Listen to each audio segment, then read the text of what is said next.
Good evening, ladies and gentlemen. We are now in the famous forecourt of Grauman's Chinese Theater on Hollywood Boulevard in Hollywood, California, where the Metro-Goldwyn-Mayer production Grand Hotel is having its world premiere this evening. The outstanding cast of the motion picture industry has been lavished on this production. Any attempt to describe the setting here tonight would necessarily give only a very limited idea. Grauman's Chinese Theater this evening is a mecca for the elite of Hollywood. There are celebrities attending this premiere from all over the country. Hollywood Boulevard is ablaze with light. Thousands of people jam the sidewalks and the street in front of the theater and here in the forecourt. Batteries of cameras are banked on all sides of us. Microphones are suspended from overhead. The great array of stars featured in this picture is bringing its screen colony out in full force this evening. We promise to introduce all the celebrities that attend. You probably know from the advanced pictures and publicity that have been sent out, the action of the picture Grand Hotel centers around the great circular desk in the lobby. That same desk has been erected here this evening, and as the stars arrive, they will be asked to sign the hotel register. Naturally, it would be outside the province of anyone not connected with the film industry to attempt the introduction of Screenland's famous personages, so I will now turn the microphone over to our master of ceremonies, one of the outstanding actors of the screen, and a man of whom the film industry is very proud, Mr. Conrad Nagel.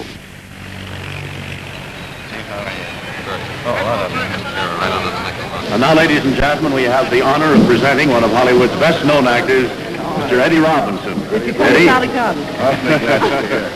Will you sign up here? Yes, indeed. You can't get into this hotel without signing up. Oh, ladies and gentlemen, they're coming here so fast we can't keep track of them. Mr. Lou Ayres and his very charming wife, Miss Lola Lane, are just registering at the present time. And here's Lionel Barrymore, who gives that marvelous performance of Kringeline in Grand Hotel. Denmark's official representative at the Olympic Games, Jean Hershow. And here's another honor. To present to you Mr. and Mrs. Ben Lyon. Mrs. Lyon, of course, is Bebe Daniels and the fans. Mr. Wheeler and Mr. Woolsey, we're going to sign you up right here. Okay. There you are, young fellow. What kind of room do you want? Yeah, looks like a big night for the Grand Hotel. Bert, have you ever stopped at a Grand Hotel? What you say?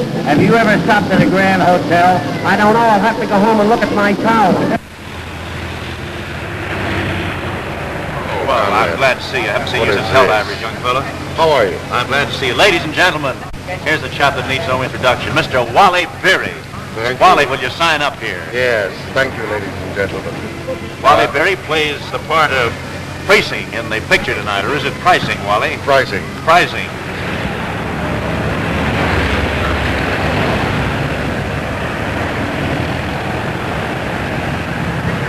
Ladies and gentlemen, I'm in a tough spot. I have to introduce my boss. He's also been one of my best friends for 8 years, Mr. Lowe B. Mayer.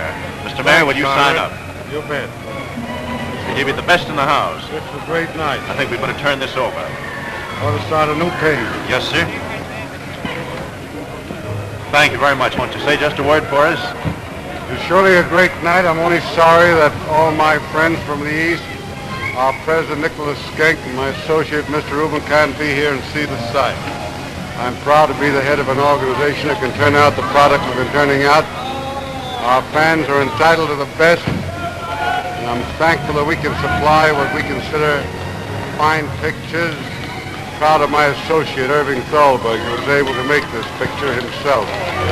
And I hope you'll all enjoy it as it gave us a thrill to make it. I want to present the young man who was the director of this magnificent picture, my friend, Eddie Goulding. Here you are, Eddie. Say a word to the band. Well, this is a spot. The director sounds very pompous at this time. How are you, Eddie? I'm glad to see you. Boston, Mayor. Don't forget to sign up here. You've got to sign up for the register. Yes, sir. One of the screen's best actors. I want you to meet Walter Huston, who recently joined our MGM forces. Lilyan, I haven't seen you since we were barnstorming over in Brooklyn. That's right. I couldn't be more excited with my own opening. I can't speak. I'm so scared. Are you glad to get home again? Well, after 8 months of Europe and New York, it's marvelous to get back here and see something really sensational at this opening. Brooklyn's very nice, but California looks good when we get Brooklyn back. looked nice to me. It's where I came from. Mr. Eddie Lowe is signing up. Have you ever noticed And here's my pal, Fred Niblo. at the beginning of so many pictures in the cinema houses? I've noticed it, Fred. I believe that Lion is the greatest critic in the world for the reason that he only sees the best pictures. You never see him anyplace else. If the picture isn't good, he isn't there. If it is good, he roars. If it isn't good, the audience roars. And when he roars, this is what he tries to say. Metro Golden Mare. Oh, what a liar. Thank you very much, Fred.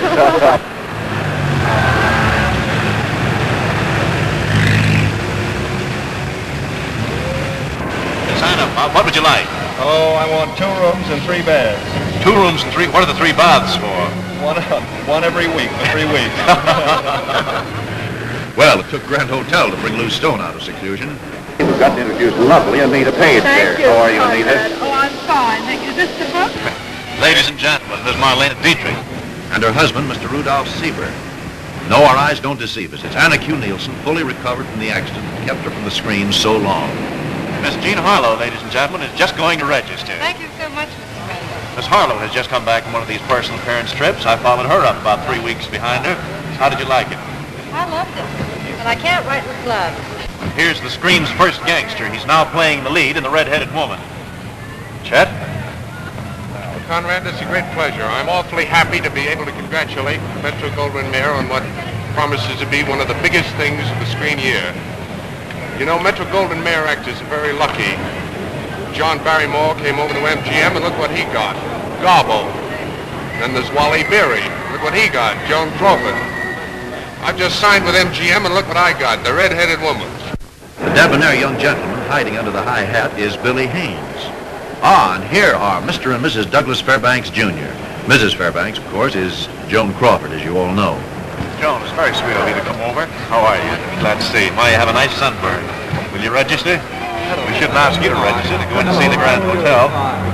I saw it in New York, Joan. Saw the opening of a grand performance. Thank you, Conrad. Everybody in the country is going to be arguing all winter long who gives the best performance in Grand Hotel. Won't you say just a word? I'm too nervous. Are you really? I'd like to say only one thing. Hello to Rennie Ayres. Listening in. Oh, thank you. That's very sweet, Joan. Doug, will you register here? I know who steals the picture, but I'm prejudiced. I don't blame you. Miss Constance Bennet, ladies and gentlemen, is coming up to register. And her husband, the Marquis de la Falaise. Pandemonium breaks loose. Chains, ropes, and police cordons fail to hold the crowd as it catches sight of the star it's been eagerly awaiting. There's a wild, surging rush forward, carrying police and barriers with it, as the frenzied spectators struggle to greet and acclaim their favorite. Ladies and gentlemen, here comes the thrill of the evening. It's a great privilege and a great pleasure to present to you. Come on over here, Norma. It's your turn. You probably guessed from the cheering that it's Miss Norma Shearer. Hello, Norma. How are you? Very glad to see you. You don't have to hand me a speech, darling. I'm not going to make one. Aren't you really? First of all, I want to say how glad I'm to see you back. Well, I'm glad to get back, Norma. Conrad, you know that I never can make up my mind whether I'd rather be outside of one of these dinners or inside. I think with a picture like tonight, I'd rather be inside. You know, being a fan, it's hard, darling. I'm excited about seeing this picture, so I've never been in the studio before in my life. Good. I want to congratulate everybody in it. I think they're all marvelous. I just wish I'd been in it myself, but can't have all the luck, can you? No, that's right. Thank you, Norma. That's very sweet. Here, you can't go in without registering. Oh, I have to register? And he is a very great actor and a splendid fellow and a very great friend, Mr. Clark Gable. And now, friends, the excitement breaks all bounds. With frenzied cries, the crowd surges forward. Ropes and chains are strained to the breaking point. And like the bursting of a dam, the barriers finally give way. The police who've been able to maintain order until now rush madly to control the released humanity. But only the stout chains held by the vigilant guards at the entrance of the forecourt can stem that rush as the enthusiastic spectators dash forward to greet and acclaim their favorite stars.